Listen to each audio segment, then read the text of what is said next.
Hello, fifth graders. Mrs. Hales here with day 2 of your letter designs. So what you should have done is a few brainstorm sketches from last class. This class, we're going to pick out one of those sketches that you want to continue to work with, and we're going to trace it onto a better piece of paper, so white drawing paper, probably about size 9 by 12, or whatever size you need it to fit on. You want to make sure that your letters are large enough that they can be seen on the paper, but not so large that you don't have room for some symbols. So there's lots of different ways for you to incorporate your symbols. You can put them in the background or the foreground, which means behind or in front of your letters.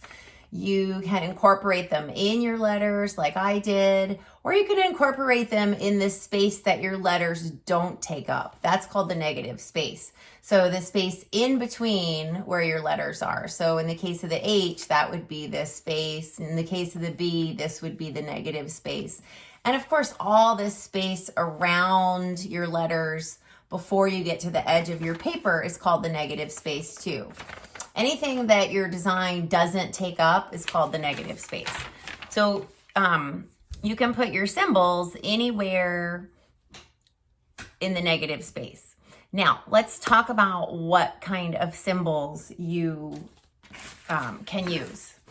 So things that people have done in the past are hobbies or activities or things that you like to do with your time. Maybe you roller skate, maybe you ride BMX bikes. So you can certainly do something like that. Maybe you play piano or you're an artist after school a lot. I don't know. People have, a lot of kids incorporate their favorite foods. They incorporate symbols from like YouTube or the TikTok logo or the Instagram logo. Anything that where you spend your time and your interests are is fine. Let's say there's a symbol that goes with your religion. You can incorporate that. Favorite sports team, professional, or if you play on a local team, you could incorporate your team name or colors or your logo. Maybe you were born in, I don't know, Texas or another country. Maybe you want to incorporate the colors or the flag or the state bird from some other place that you were born, or that some place that's meaningful and significant to you. Maybe there's a place like that you go every year with your family, like maybe you go camping or maybe you go to the mountains or the beach. So you could incorporate a symbol that would communicate that. So maybe a seashell or a tent or a camper. So any of those things would work for symbols that communicate something about who you are and what you like to do and how you spend your time. So what you're going to do today is on your brainstorm sketch, or you can do it on another paper, on the brainstorm sketch that you've chosen, your favorite one that you want to work with.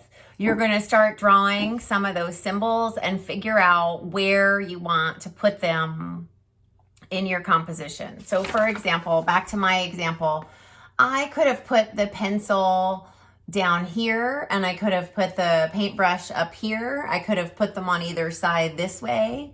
I figured they pretty much, you can tell what they are, so you didn't have to see the whole picture. So I was fine with putting them behind my letters.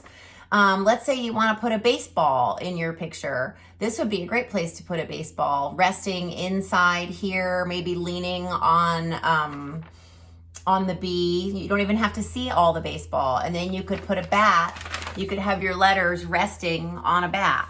And that would be, and then if you incorporate some colors from your team, that would be enough symbols. You really only need 2 or 3 symbols in your picture that tell us who you are. Now, this one isn't exactly what we're doing because she only has 1 letter, but it's super colorful. She's got lots of patterns. Obviously, she likes pandas, and she likes the sun, and strawberries and cupcakes, and happiness and love are important to this person. Now for this next one, the person wrote out her whole name, which you don't have to do, but I love the symbols in this. She's got her motorcycle riding jacket in there, her motorcycle boots. I love that she took a chain and made that like the road or the place that everything is resting. She did a wonderful job drawing the motorcycle itself and the helmet. And she's got a great composition. She's got a big giant H with all these beautiful symbols and then her name written across the bottom. So the first thing you're going to do is line up your good drawing paper over your letters. If you need to use a window or if you have access to a light box to trace your sketch onto your final paper, that works well too. And you want to make sure you get your letters in the middle of your paper. So for this design, I wanted to incorporate a fishing rod and a fish and a football and ice cream cones. So I just started drawing to figure out where things should go and where I like them best. Like my fish over here, it fills up that space to the right. And now I'm going to put a little pattern of ice cream cones in my W letter. And now I want to try to figure out where to put a football. I think I'll rest it here on top of this H. I could have easily put a giant football behind all of my letters.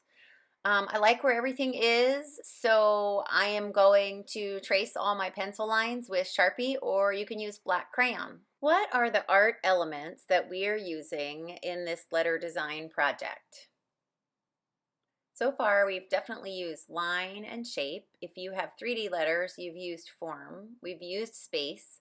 We're definitely going to use color. And depending on how you color your picture in, you may use value or texture.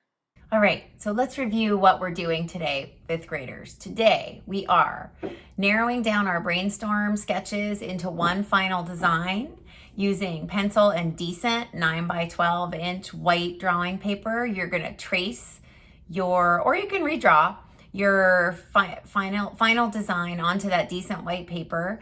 And then once you get the letters drawn on there, then you're gonna draw 2 or 3 or 4 symbols, or a couple symbols and a pattern about symbols that communicate something about you and who you are and what you like to do and some things about your life.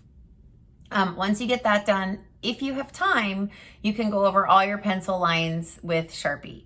If you want them to stand out better, you should go over them with Sharpie. I would probably either not do any Sharpie or outline everything in Sharpie. So pick one or the other. If you don't have a Sharpie, you can use a black crayon or a black colored pencil. I will see you all next class.